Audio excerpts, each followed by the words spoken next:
ہلکی سی بات آ جائے تو یہ شیعہ، ہلکی سی بات آ جائے شیعہ۔ مجھے بتا جس نے لکھا تھا الہی بحق بنی فاطمہ کہ برقول ایما کنی خاتمہ، وہ شیعہ تھا یا سنی تھا؟ یہ ابھی جس کا پڑھ رہے تھے صلو علیہ وآلہ، وہ شیعہ تھا یا سنی تھا؟ بتا تو صحیح طرح۔ کمال ہو گئی۔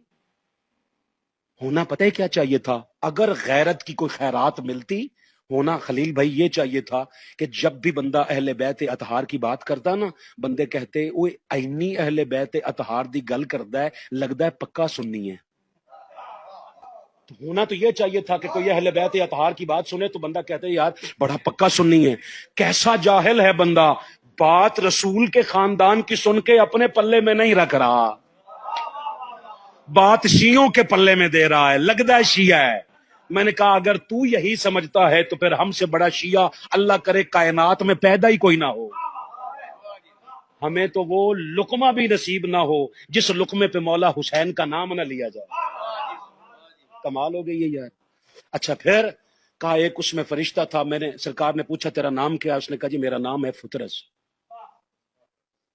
بازو کٹے ہوئے ہیں، پر جلے ہوئے ہیں۔ پوچھا تیرا نام کیا ہے؟ کہتے جی فترس۔ کہا ہوا کیا ہے؟ کہا جی میں نا اللہ کے مقرب فرشتوں میں سے تھا، میں نے ایک دن آسمان سے زمین کی جانب دیکھا ایک ایسا بندہ جس کے بازو بھی نہیں تھے، جس کے پیر بھی نہیں تھے، وہ زمین پہ رینگ رہا تھا، میری زبان سے ایک جملہ بے ساختہ نکلا، اے دا بھی کو جینا ہے۔ یہ جملہ یاد رکھنا، یہ اس کے غیظ و غضب کو آواز دیتا ہے۔ کہتے میں نے زبان سے لفظ نکلا کہ اس دا بھی کو جینا ہے، یہ ایک جملہ کہنا تھا کہ عذاب میں آ گیا، بازو کاٹ دیے گئے، پر جلا دیے گئے۔ کہتے ایک جزیرے میں اللہ نے مجھے پھینک دیا، میں 700 سال پڑا روتا رہا ہوں ایک جملے کی وجہ سے۔ اوئے ہوئے ہوئے، ایک جملے کی وجہ سے 700 سال عذاب ہے۔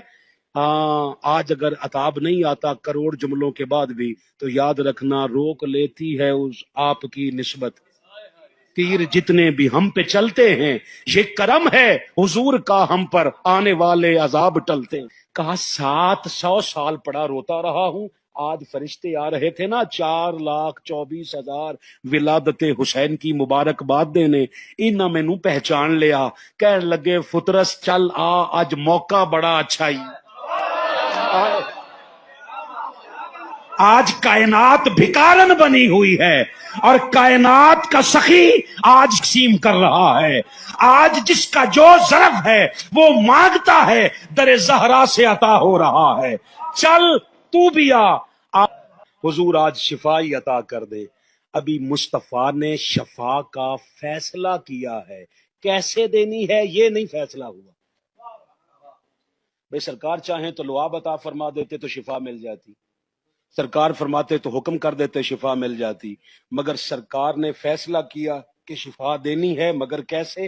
کیسے کا بھی جواب نہیں آیا۔ جبریل امین آ گئے، آ کے عرض کرتے ہیں حضور اللہ نے سلام بھیجا ہے اور اللہ فرماتا ہے جس چادر میں ابھی ابھی حسین لپٹا ہے، ابھی حسین لپٹا ہے، اور خدا کے نیک بندو سوچو جس چادر میں ہماری ماں ہمیں جنم دینا وہ خود استعمال نہیں کرتی، وہ دبا دیا جاتا ہے یا جلا دیا جاتا ہے۔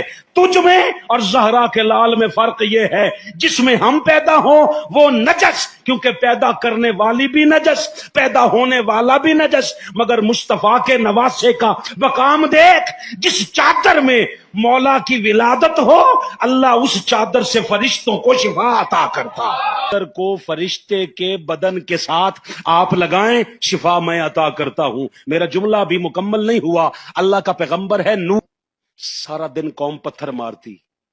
اب آپ سمجھ جاؤ، باقی کوئی سمجھے نہ سمجھے، منہاج القرآن کے لوگوں، شعور دینا اتنا آسان کام نہیں ہے۔